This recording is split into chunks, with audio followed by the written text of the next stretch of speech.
यहाँ पर पाकिस्तान को जवाब दिया था जब वो लगातार फायरिंग कर रहा था? जब उधर से फायरिंग आया था तो हम गोली का जवाब गोली में ही दिए थे। तो अभी किस तरह से मैम अलर्ट हैं? और हम पूरी तरीके से अलर्ट हैं। बिल्कुल, और लगातार आपकी यहाँ पर निगरानी रहती है, चौकसी बढ़ी हुई है?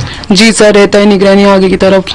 मैम, ऑपरेशन सिंदूर के दौरान पाकिस्तान ने यहाँ पर सिविलियन इलाकों को टारगेट करने की कोशिश की थी, किस तरह से उस समय फायरिंग यहाँ की जा रही थी और आपकी क्या जवाबी कार्रवाई थी? जैसे उधर से फायर आ रहा था और हम भी उसका जवाब फायर से दे रहे थे और ऐसे अंधाधुंध फायर हो रहा था और उनको मजबूर कर दिया हमने जहां से भगाने के लिए।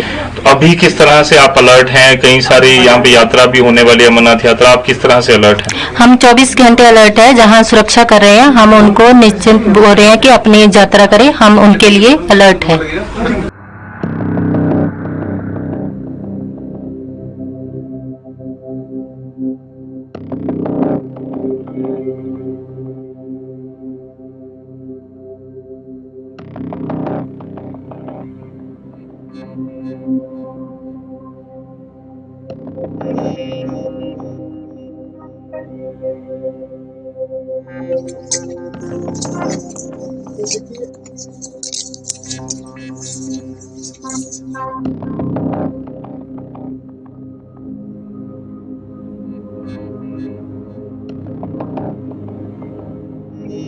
ऑपरेशन सिंदूर का बेहद अहम हिस्सा थी, कितनी खुशी है?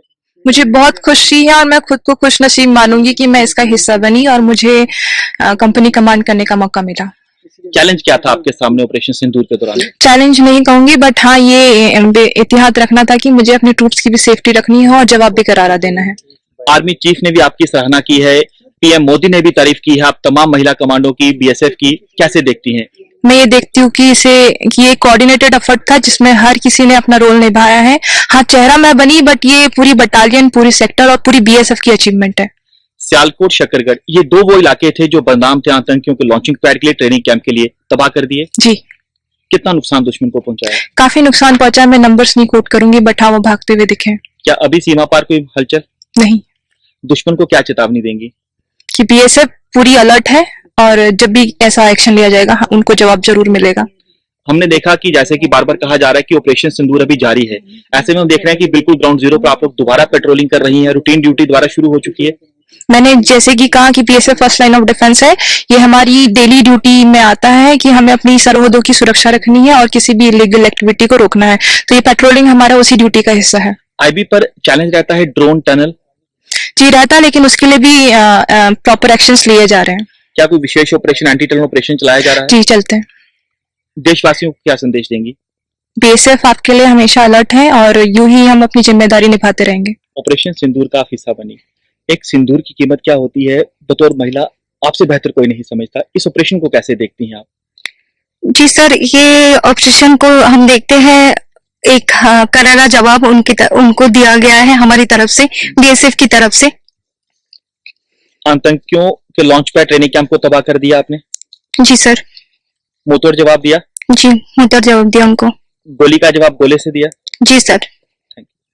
आगे क्या कहना चाहेंगी? ऑपरेशन सिंदूर का आप लोग हिस्सा बनी, क्या कितनी खुशी है? इस चीज की तो खुशी है, हम ऑपरेशन सिंदूर का हिस्सा बने, लेकिन जैसे ही हमारे ऊपर ऑपरेशन सिंदूर का हिस्सा बने और जैसे ही हमारे ऊपर फायर है तो हम अपने सीनियर कमांडर का आदेश से सुन के उनका जवाब दिया है। जब ऑपरेशन सिंदूर को अंजाम दिया गया, हमने देखा कि पाकिस्तान बुखला गया, रिहायशी इलाकों को गोले दागने लगा, आपकी चौकियों को टारगेट करने लगा, तो कैसे जवाब दिया? जैसे ही हमें आदेश मिला, हमें तो आदेश मिला और उसके बाद हमने फायर का जवाब फायर से दिया और उनका जितना इलाका था उनको तबाह करने का कोशिश किया। अब देशवासियों को क्या पैगाम है? बेखौफ होकर रहिए, आप लोग हैं। हाँ, हम हैं उनके लिए, हम उनके लिए डटे खड़े हैं। यहाँ पे फर्स्ट लाइन ऑफ डिफेंस हम बीएसएफ। आपके होते हुए हमारी सरहद पर कोई परिंदा भी पर नहीं मार सकता? जी हाँ, कोई परिंदा पर नहीं मार सकता, हम उनके लिए खड़े हैं।